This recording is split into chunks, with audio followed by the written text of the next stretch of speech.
¿Qué tal, amigos? ¿Cómo se encuentran todos ustedes? Deseo que sean muy bendecidos en esta hora. Yo quiero hablarles acerca de un tema que estamos utilizando en el Instituto Bíblico en la materia de crecimiento. Así que si alguno de ustedes quiere más o menos conocer cómo es una clase del Instituto Bíblico, este es para los alumnos del tercer año de la sede del Instituto Bíblico de las Asambleas de Dios. Así que deseamos que si usted en estos breves momentos quiere conectarse y tener algún conocimiento en cuanto a este asunto de la formación del cristianismo y cómo se dio a su vez la formación de la iglesia cristiana, es un tema bastante interesante, me ha costado mucha lectura, así que deseo pues que usted pueda aprovecharla en este momento.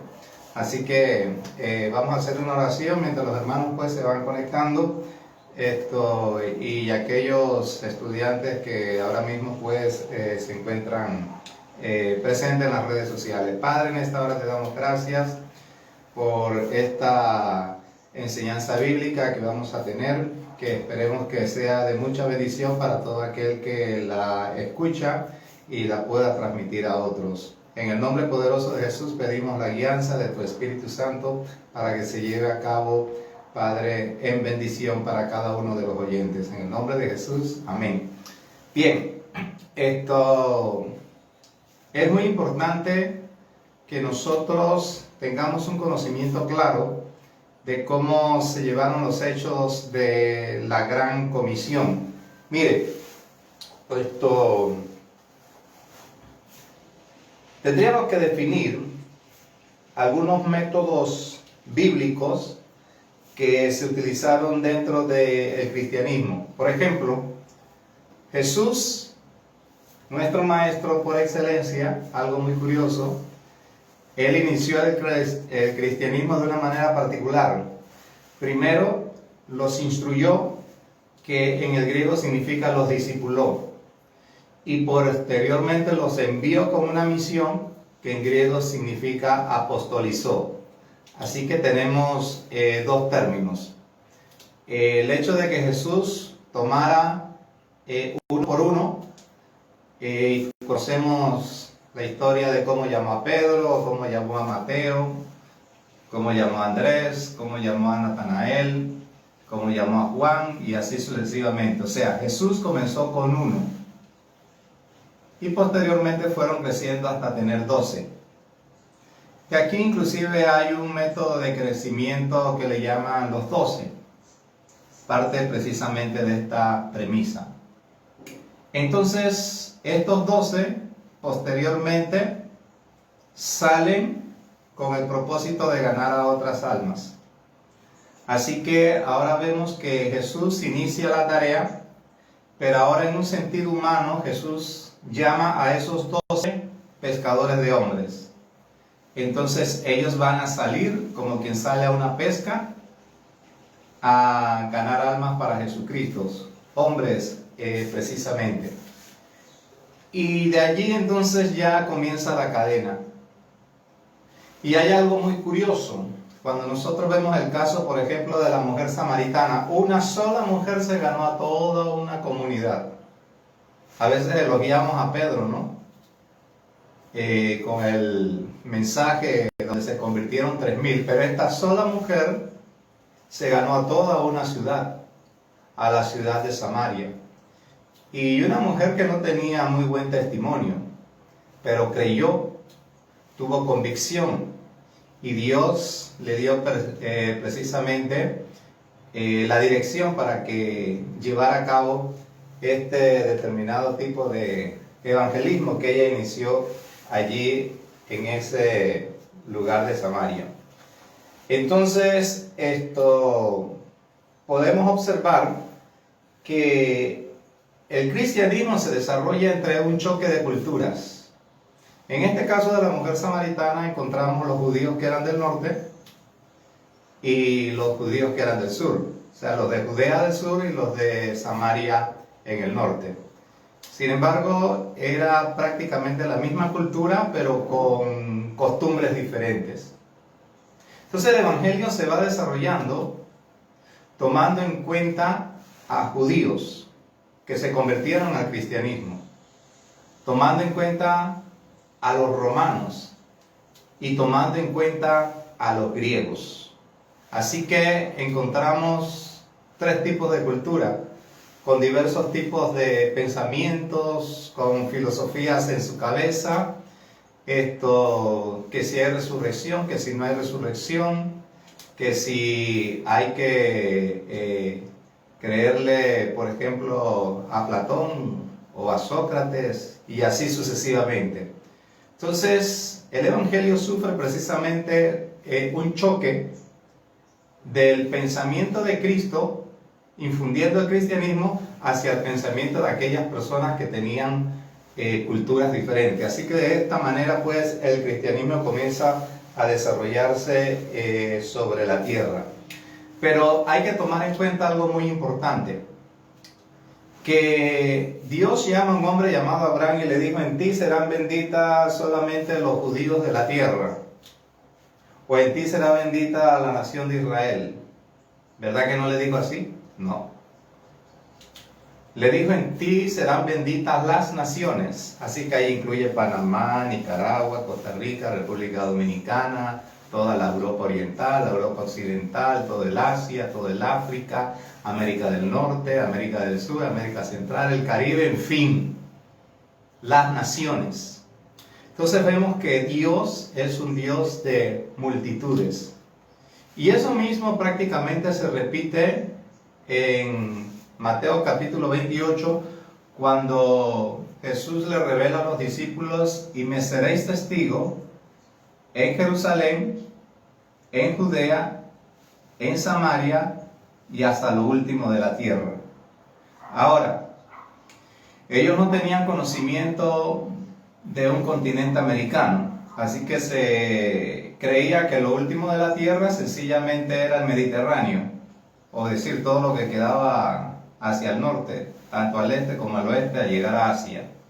Así que se entendía prácticamente que todo eso era el mundo o la tierra. Entonces, de esta manera los discípulos reciben lo que se conoce como la Gran Comisión. Ahora, hay que tomar en cuenta que aquellos que batieron palmas para recibir a Jesús como el rey de los israelitas, esos mismos que prácticamente eran 50,000 personas, tomando como referencia el repartimiento de los 2 peces y los 5 panes, porque se habla de 5,000 hombres, pero también había 5,000 mujeres, y prácticamente las familias judías tienen de 5 a 10 hijos, así que si tú sumas en totalidad, habían como 50,000 personas que estaban detrás de las enseñanzas de Jesús. Pero lo curioso de todo esto es que cuando Jesús muere, solamente hay unas cuantas mujeres, y cuando entramos en el caso del aposento alto, nos vamos a encontrar solamente 120 personas. Entonces aquí se produce el crecimiento de la iglesia. Ahora, hay que tomar en cuenta algo muy importante. Yo escucho predicadores que dicen el concilio de Jerusalén, para referirse a lo que dirigía Pedro, Jacobo y Juan, que eran los líderes de la iglesia primitiva. Una cosa es concilio de Jerusalén y otra cosa es iglesia primitiva.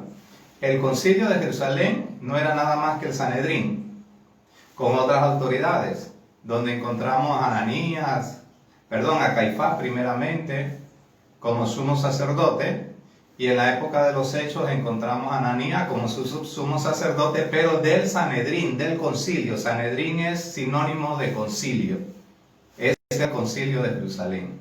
No tenía nada que ver con iglesia fundada por el cristianismo.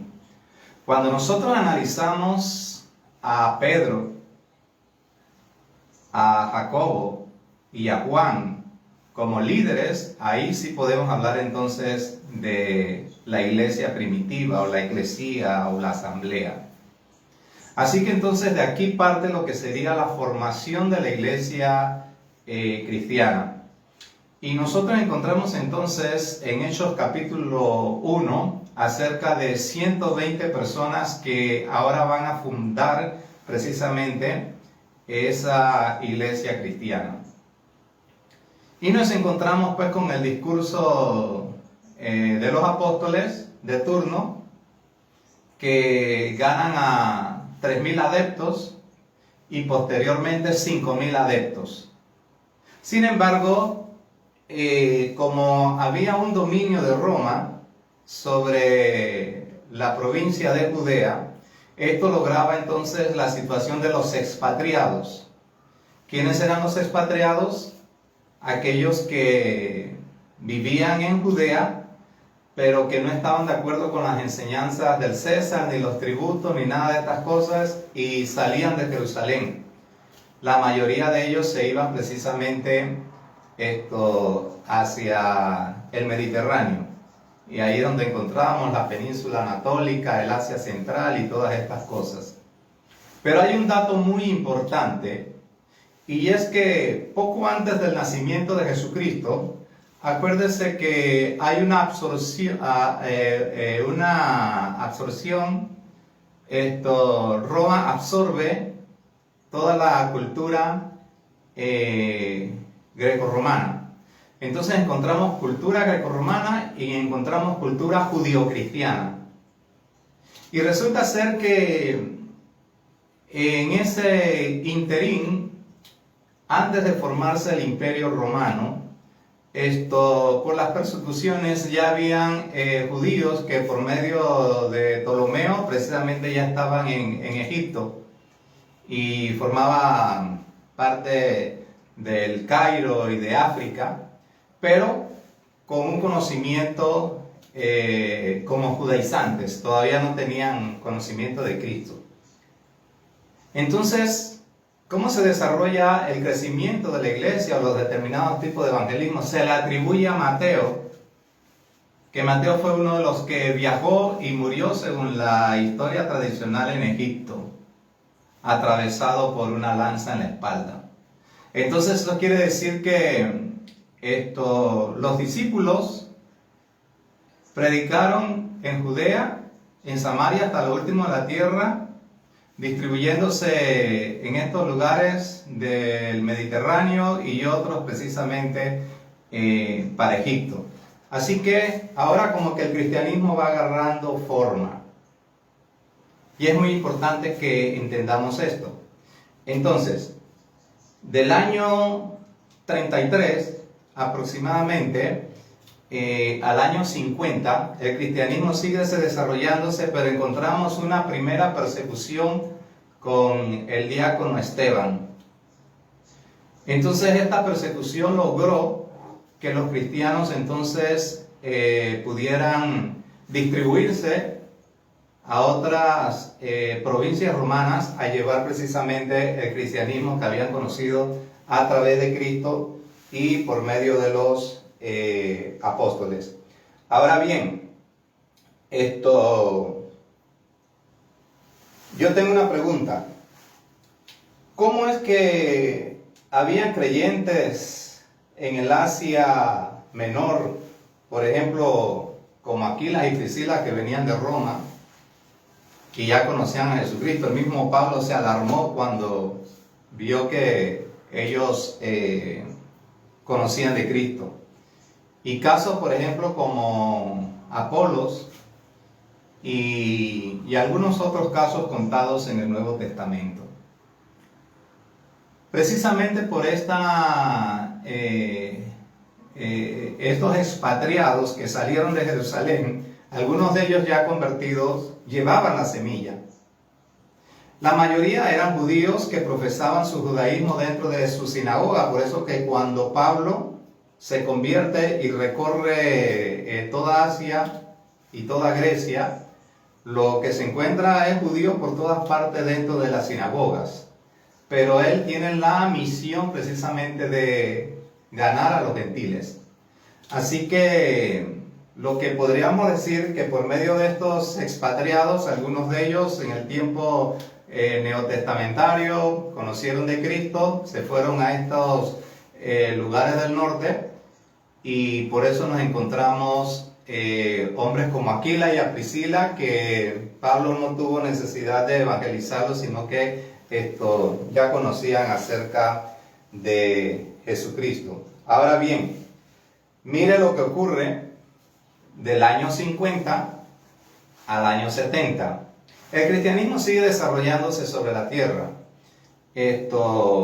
Prácticamente ya estamos hablando que está muriendo el apóstol Pablo.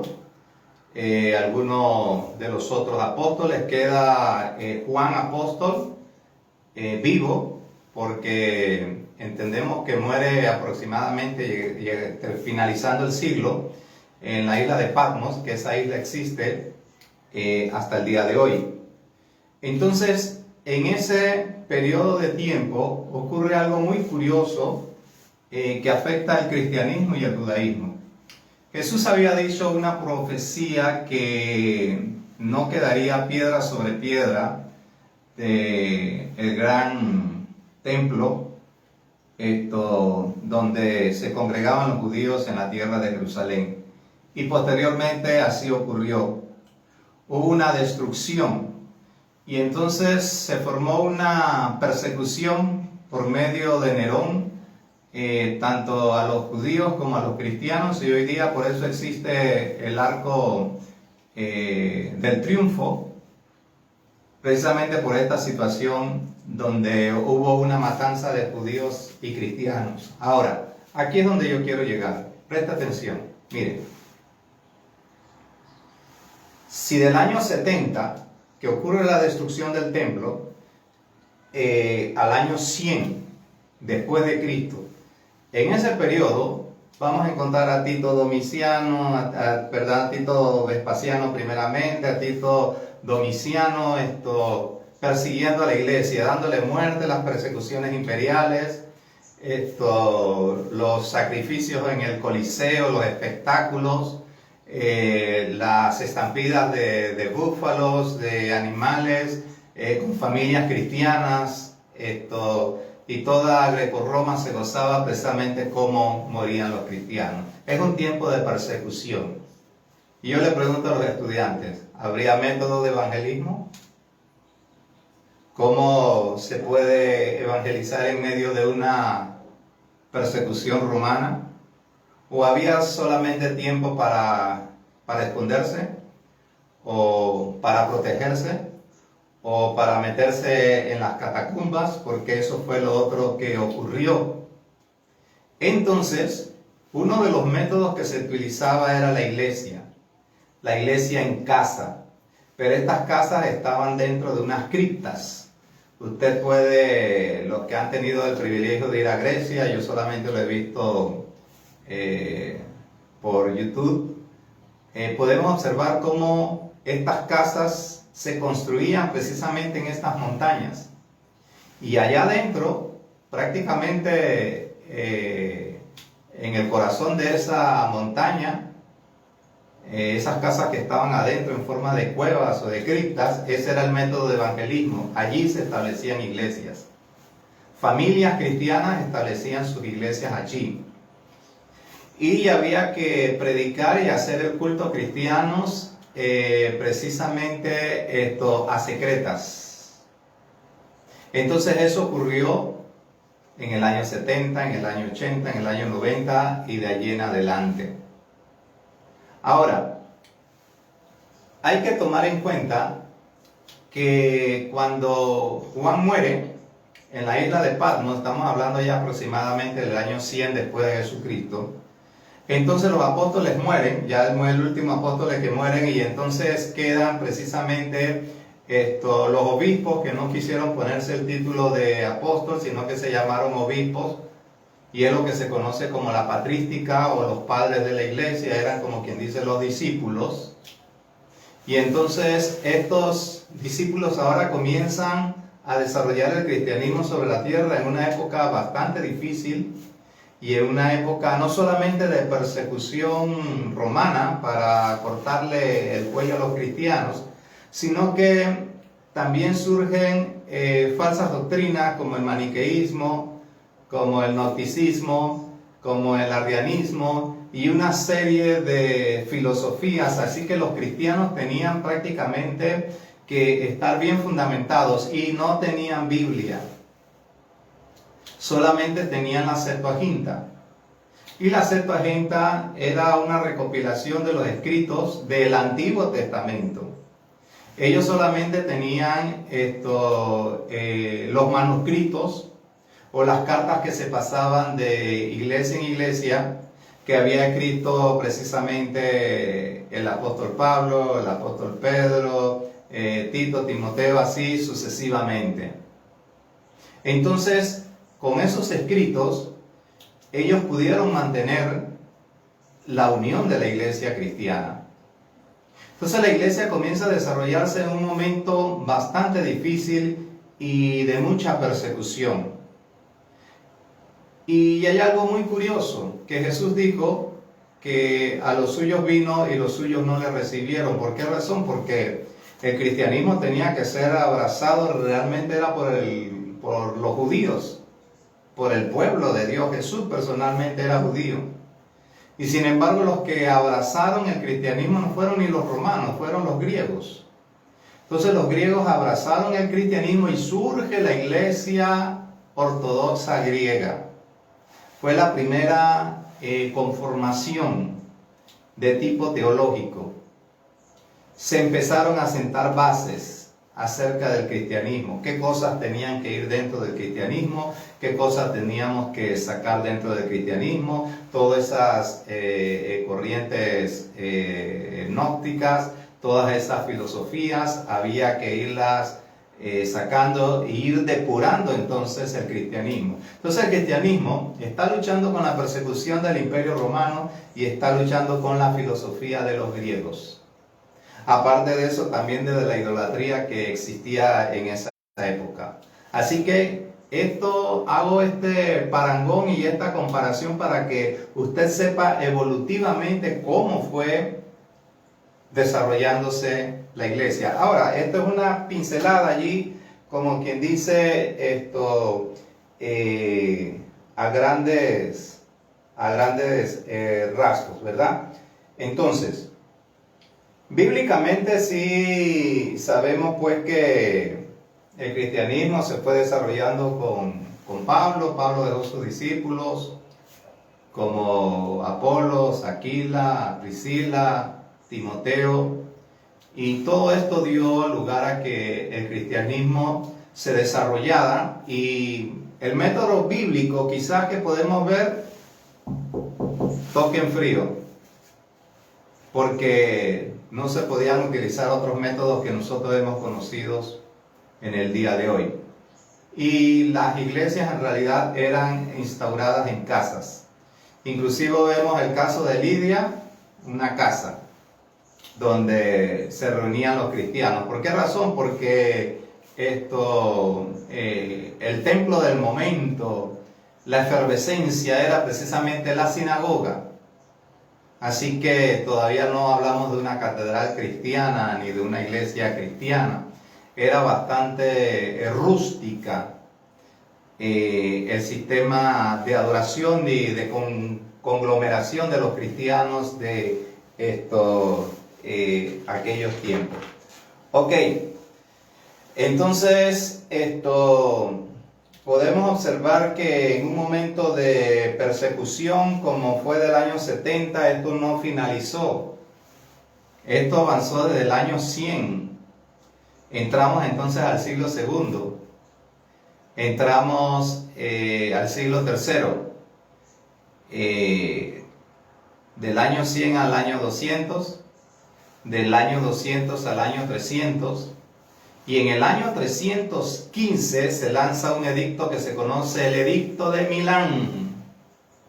Y ese edicto fue el que puso fin a la muerte de los judíos cristianos y griegos cristianos de aquella época, y entonces se acaba automáticamente la persecución de cristianos. Pero como Satanás es el enemigo de nuestras almas, de repente ahora no podía atacar cortando cabezas. Empezó a atacar de otra manera y buscó la manera de torcer el cristianismo.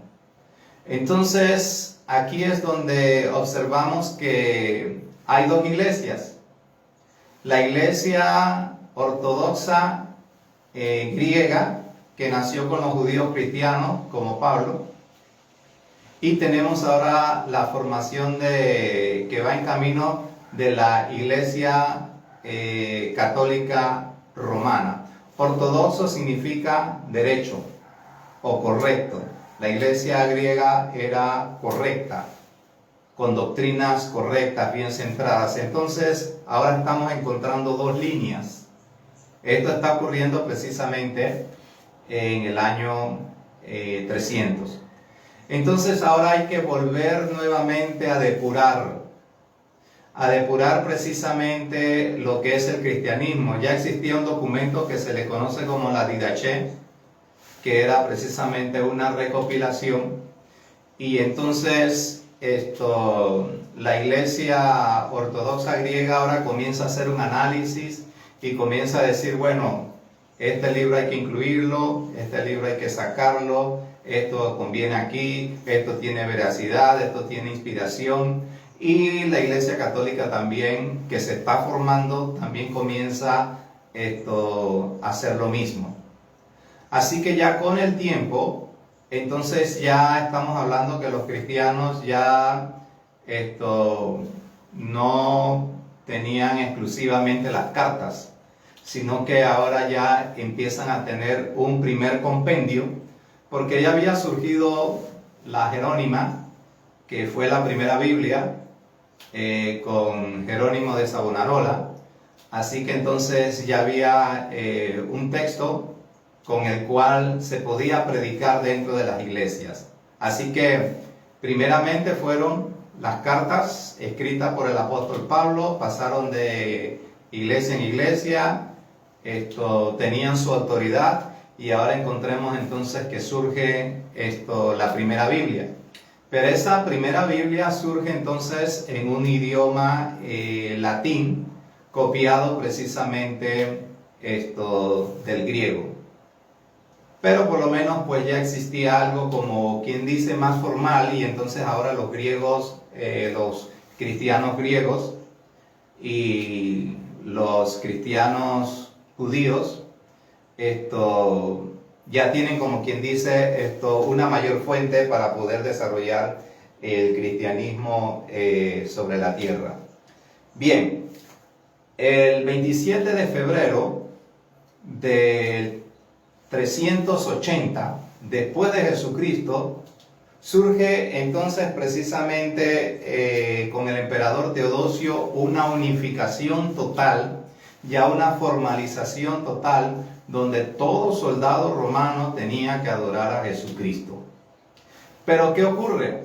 Que dentro del cristianismo está la figura de María como madre de un niño, pero dentro del paganismo romano está la figura de Isis también con un niño en brazos. Entonces es aquí donde hay una mezcolanza, donde se le dice al soldado romano, no importa si acá en el cristianismo también hay una mujer con un niño. Así que es como si fuera la imagen de Isis, así que no hay ningún tipo de problema. Y entonces se obliga al soldado romano a quitar la foto del César, de los escudos, para poner entonces la cruz de Jesucristo. Y así entonces el evangelio comienza a agarrar fuerza, pero de una manera torcida, porque entonces ya el paganismo romano estaba incluyendo cosas que no eran muy gratas. Después del año 380 se sigue desarrollando el cristianismo sobre la tierra, pero entonces para el año 500 y 600 ya se está propagando la caída del Imperio Romano. Surge la frase que nosotros usamos: ¡qué barbaridad! Pues los bárbaros empezaron a atacar la frontera de Roma. Roma tenía tantas legiones de soldados que no los podía alimentar.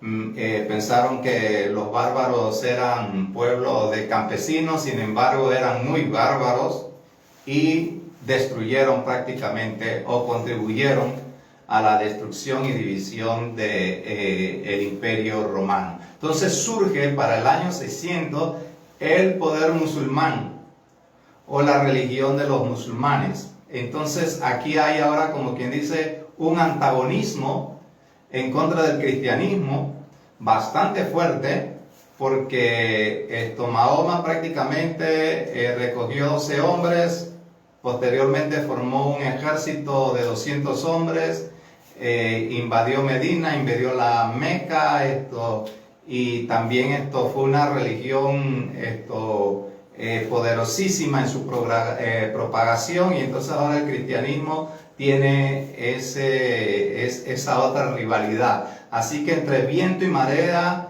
el cristianismo logra salir del año 600, el año 700, el año 800 y llegamos al año 1000 después de Cristo. Y el cristianismo puede sacar la cabeza a la superficie y decir: todavía estamos vivos. Así que no fue fácil que el cristianismo se desarrollara, tuvo que pelear con todas estas cosas. Ahora Roma se está manejando de otra manera. Ahora utiliza el intelecto, se une a la nobleza, y entonces ahora tenemos la figura papal que comienza a surgir. Roma entonces agarra mucha fortaleza de tipo eclesiástico, y entonces hay una lucha con el cristianismo puro. Cuando Martín Lutero, que venía precisamente del Oriente o de ese otro sigma, con todo el deseo de conocer qué era lo que había en el Vaticano, salió muy decepcionado al observar las cosas que estaban haciendo con el cristianismo, las bulas papales, la venta de indulgencias y una serie de situaciones. Y entonces surge ahora una lucha encabezada por Martín Lutero, posteriormente por Calvino, y es lo que se conoce como el protestantismo. Claro, esto ocurrió en el siglo XII, siglo XIII, y así sucesivamente, o si lo queremos ver en años, 1200, 1300, año 1400 después de Jesucristo. Ahora, como el tema es Iglesia crecimiento, esto es para que usted entienda y comprenda cómo la iglesia tuvo que crecer bajo todas estas circunstancias.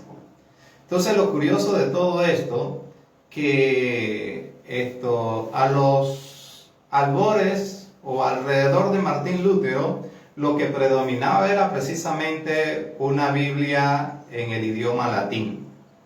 Así que esta protesta logró que la Biblia pasara al alemán, también al inglés, también al español, como la Biblia del oso. Entonces, ¿qué te quiero decir con esto? Si yo, por ejemplo, yo voy a evangelizar a los gunas, pero yo llevo mi Biblia en español, yo voy a tener precisamente una contrariedad o algo que no va a estar me va a acompañar, no va a estar a mi favor, porque la Biblia está en mi idioma y yo estoy evangelizando a otra persona que tiene otra lengua. Pero si la Biblia, por ejemplo, está en el idioma de los guna, a él le va a ser mucho más fácil creerme lo que yo le estoy diciendo. Así que eso fue lo que ocurrió en esta Edad Media. Las Biblias se fueron traduciendo de acuerdo a la población, y entonces había más credibilidad. Entonces la traducción de la Biblia se convierte en un método de evangelismo. Y así los alemanes pueden conocer de Cristo en su alemán. Los ingleses pueden conocer de Cristo en su inglés. Con Calvino los franceses pueden conocer de Cristo en su francés. Y a veces nosotros pensamos como que el cristianismo abunda acá en América, en Centroamérica, en Sudamérica, como no. Lo curioso es que tú te vas a encontrar que en Irlanda del Norte, Irlanda del Sur son cristianos protestantes, y hasta en Rusia, y en Alemania, y en Bélgica, y te vas a encontrar esto con que el cristianismo llegó a aquellas ciudades, y eso es lo que es la gran comisión: Jerusalén, Samaria y hasta lo último de la tierra. Lo último de la tierra para ellos era precisamente ese mundo existente, hasta que entonces Cristóbal Colón oficializó, porque no descubrió, ya los celtas, los vikingos, los italianos ya conocían de la existencia de América. Fíjense que Colón no fue más que un pirata con documentos a favor de la corona española. Pero en realidad pues de esa manera pues el cristianismo se fue desarrollando. Y para ir más o menos concluyendo, usted se preguntará, y bueno, ¿cuáles son los métodos que la iglesia utiliza para crecer o utilizó para estos tiempos? Ocurrió un fenómeno en el siglo XVII, y lo curioso fue que en el siglo XVII el mundo comenzó a ser embebido por la tecnología. Y usted dirá, tecnología en aquella época, sí, la pólvora, la imprenta, las máquinas a vapor, la rueda y una serie de elementos, el arte, y entonces se le enseñó al hombre que eso era más importante que seguir a Dios. Así que encontramos un periodo de silencio en esa época, en el cual el hombre prefiere ver las herramientas, el hombre prefiere ver la pólvora antes que a Dios. Entonces fue otra lucha que el cristianismo comenzó a tener sobre la tierra. Ya si alguien llegaba así, que mira que Cristo murió en la cruz, ya no le cortaban la cabeza, no lo mataban, sino, bueno, de eso te oigo en otra ocasión, déjame seguir acá con estos inventos. La gente estaba entretenida. No crea que eso es ahora, como decimos nosotros, con la juventud. Eso ocurrió en la Revolución Industrial. Así que para el siglo XVIII hay un despertar en el mundo. Y entonces los cristianos comienzan a propagarse por todas partes del mundo, y los ingleses entonces, por medio de esa persecución, llegan a los Estados Unidos de Norteamérica a traer precisamente el cristianismo puro, protestante, no estaba manchado con catolicismo. Por esa razón, en el día de hoy, nosotros encontramos que en Norteamérica un 25% son católicos y un 75% son protestantes, entre bautistas y testigos de Jehová y mormones y evangélicos y así sucesivamente. Pero a través de todas las historias, se han desarrollado diversos tipos de evangelismo. Posteriormente se desarrolló lo que era la radio. Posteriormente vino el cine, la televisión y así sucesivamente. Entonces existe un evangelismo a través de los medios de comunicación que se han utilizado actualmente. Se puede evangelizar a través de la radio, se puede evangelizar a través de la televisión. Entonces una pregunta que yo le hago a los estudiantes, y ahora que estamos en pandemia, que no es permitido reunirse en las casas, no son permitidos ahorita los retiros masivos. ¿Qué método de crecimiento se tiene que utilizar en esta época, 2021? Porque hay que utilizar algún determinado tipo de crecimiento. No se puede paralizar este asunto. La iglesia está en irle crecimiento, debe seguir creciendo. Entonces llegamos a la conclusión de que la iglesia puede crecer por medio de un evangelismo a través de las redes sociales. Claro, ya se está apuntando sobre eso, pero es un sistema de evangelismo.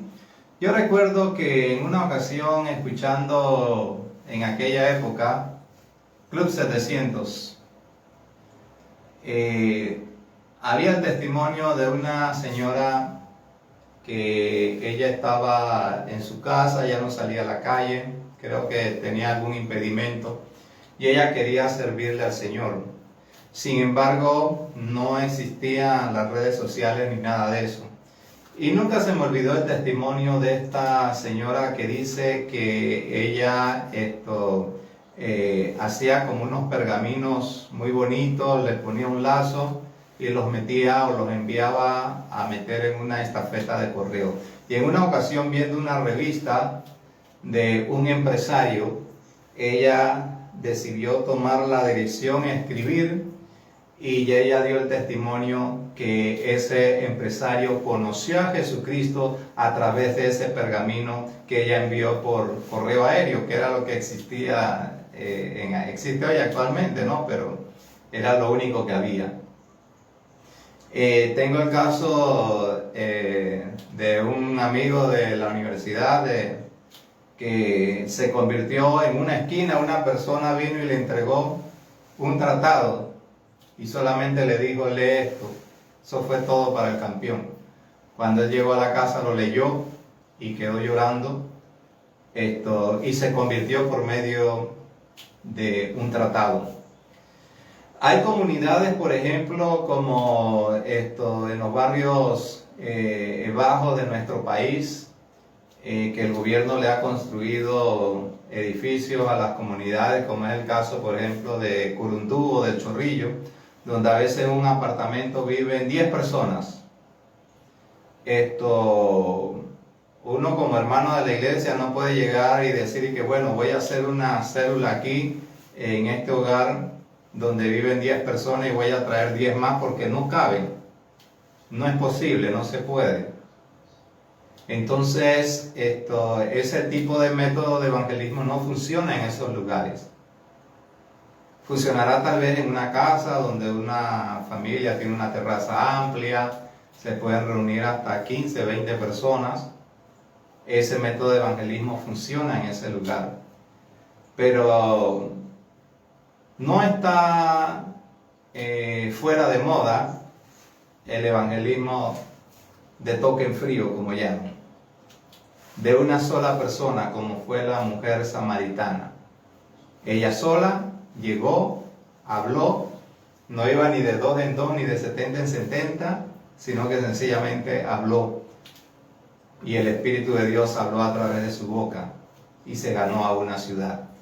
Entonces, ahora en esta época que nosotros estamos viviendo, tenemos que cranear, como dicen los muchachos, qué tipo de método yo puedo utilizar para que las personas se acerquen a la congregación. Y hoy día encontramos, por ejemplo, acuérdense que esta clase solamente es una introducción para los estudiantes del Instituto Bíblico. Le dimos ahí un aporte teológico acerca de cómo se desarrolló la iglesia. No podemos saber exactamente cómo fue el método que utilizó Martín Lutero o Calvino o Wycliffe o Juan Hus en esa época, sino que suponemos pues que tuvieron que haber utilizado algún tipo de método para ganar a las personas aún en medio de la persecución, corriendo, escondiéndose, y todo lo demás, ¿verdad?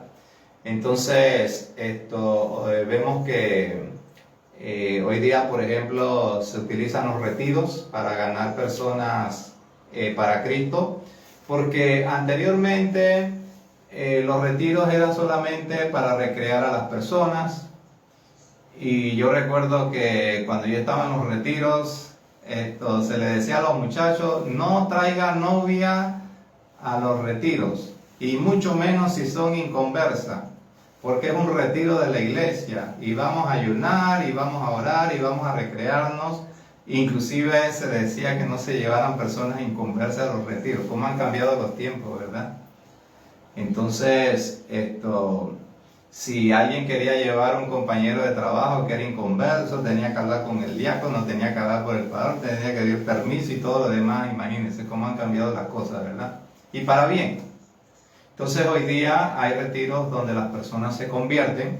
Algunos lo llaman encuentros, otros lo llaman retiros espirituales y así sucesivamente, pero es un sistema de evangelismo y de crecimiento. Entonces, en esta clase del Instituto Bíblico nosotros vamos a analizar las partes positivas de cada uno de esos determinados tipos de evangelismo. Se han cometido errores, se han subsanado otros. Por ejemplo, ¿qué le diré? Los gringos nos enseñaron a nosotros, si hay aquí una persona que necesite aceptar a Jesucristo, venga aquí al altar. Y un silencio total, nadie pasaba, y el evangelista ahí sudando.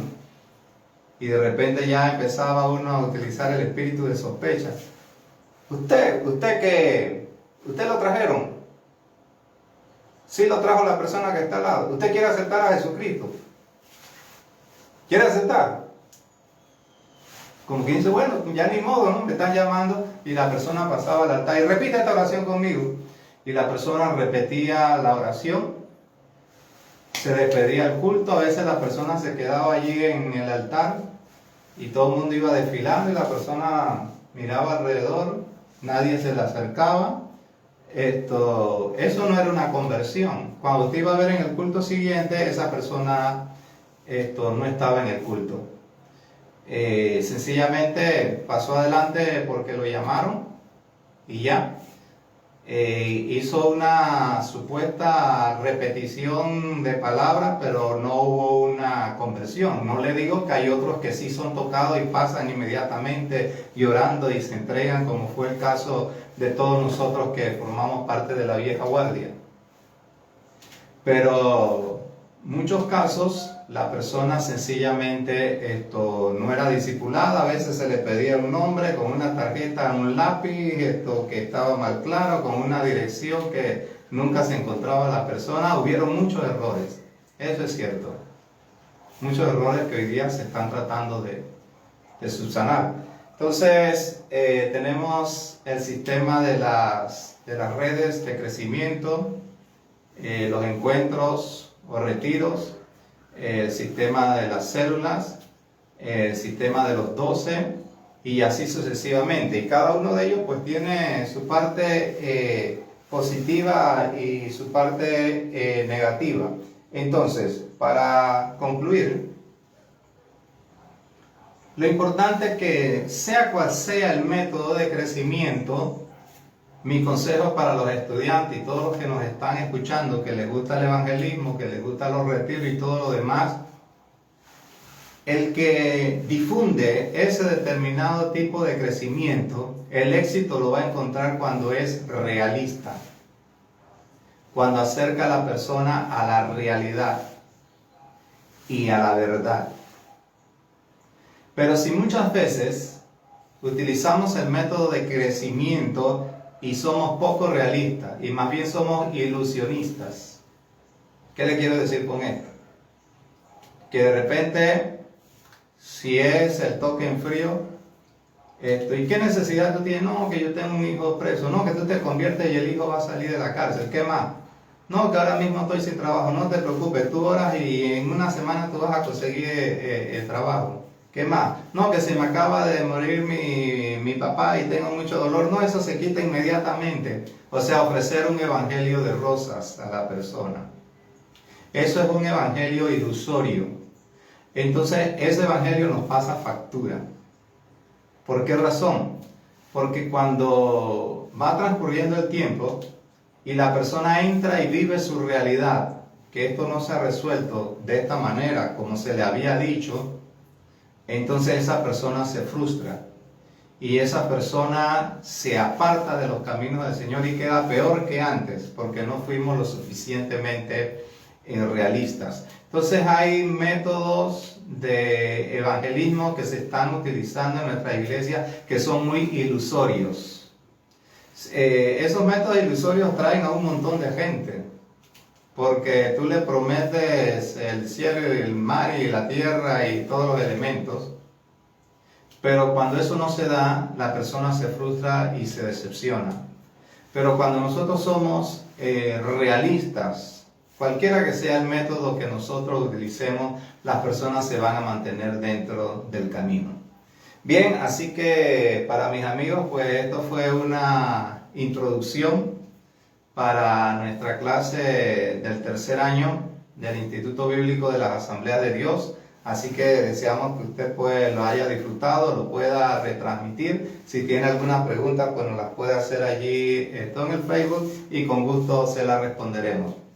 Su hermano y amigo Iván Restrepo, Señor les bendiga ricamente.